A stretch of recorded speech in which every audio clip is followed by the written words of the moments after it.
What's up, guys? Swift here, breaking down two very exciting receivers that the Bears should at the very least be watching closely on draft day.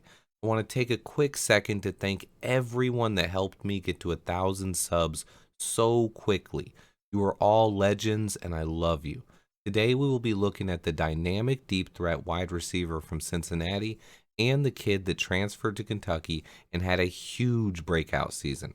First, let's get into Alec Pierce. Pierce could be the most underrated player in the nation. Players with his skill set are usually surefire first round picks.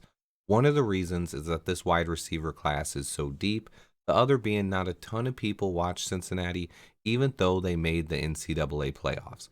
Pierce can beat you with his size and his ability to win 50-50s and jump balls, but he can also blow by you with his 4.3 speed and his great route running. Pierce has a quick release off the line, he is sudden out of his breaks, and he can cut on a dime. His speed is deceptive, and he is dangerous on jump balls due to his body control and quality hands. He is a consistent playmaker who has all the potential to be a number one option in an NFL passing attack. He combines his speed and route running ability to generate separation constantly. He also dominates in jump ball situations and back shoulder throws. I saw a skill when watching Pierce that I've only seen in the best wide receivers, a skill that has made Davante Adams elite: late hands. It can be a weakness to some wide receivers if they don't use it right, but a common thing a lot of guys do is they show their hands early when the ball is coming their way. It tips off the DB and allows them to make a play on the ball. Pierce constantly showed an ability like Adams to wait on the ball and then pluck it right out of the air. Watching the Alabama game, it was clear that Pierce was the guy they respected most. They rolled coverages his way, they gave him huge cushions, and double teamed him most of the game. Given Pierce's ability to win, it's a shame that Desmond Ridder didn't look his way more often.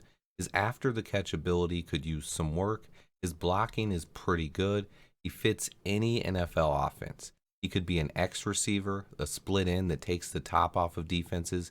He could be the Z, a flanker, and work the middle of the field. He has the potential to be a 100 catch type of guy. He could go as early as the late first or even fall to the third round. I don't see him falling out of the second round, though. He has too much talent, and scouts will love this kid way more than fans do. He reminds me a lot of Jordy Nelson, and he has real star potential in the NFL. He would fit perfectly as our X receiver across from Darnell Mooney. He would give Justin Fields the legit red zone target that he needs, that he excels at jump balls, fades, back shoulder throws. He could also threaten defenses vertically and stretch the field. I see him as a perfect fit in our offense, and I think he should be there when we pick at number 39. I would love to see this kid in a Bears uniform. He is one of my favorite targets in the entire draft. Next up, we have the undersized speed demon from Kentucky, Wan'Dale Robinson. He had good freshman and sophomore seasons before transferring from Nebraska to Kentucky last year. He broke out and proceeded to finish third in the entire country in receiving yardage. He finished his junior season with over 100 catches, 1,300 plus yards, and 7 touchdowns. Robinson has the deep speed to take the top off defenses and can be a deep threat at the NFL level. He is crafty and effective from the slot. He also excels at screens, jet sweeps, and reverses. He lacks the size and strength to be a top option in an NFL offense like he was at Kentucky, but he more than makes up for that with his competitiveness and his speed. He is deadly with the ball in his hands, so shifty and elusive. He's hard to stay with in man coverage, and he's another guy that a smart coach would manufacture touches for. I have actually heard some scouts think Robinson has the potential to be a number one weapon in the NFL. Here we go with that term again.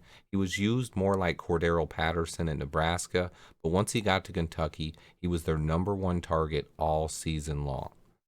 Wan'Dale lacks size and strength, and he can occasionally get bullied by defensive backs, especially as a blocker. I could see a team giving him reps as a third down back or finding other unique ways to get the ball in his hands. He's another showcase for just how deep this wide receiver class is. The Bears' current wide receiver room is lacking size. Adding a guy like Robinson wouldn't hurt, but he definitely will not fix the size issue. He is a playmaker, though, and the more I study this receiver class, the more I think double dipping and taking two receivers wouldn't be a bad idea at all. I know everyone doesn't get as excited about the draft as I do, but I promise I will be breaking down every player we draft in depth, and I will be covering every move the Chicago Bears make, plus doing my own breakdown videos and weekly shows.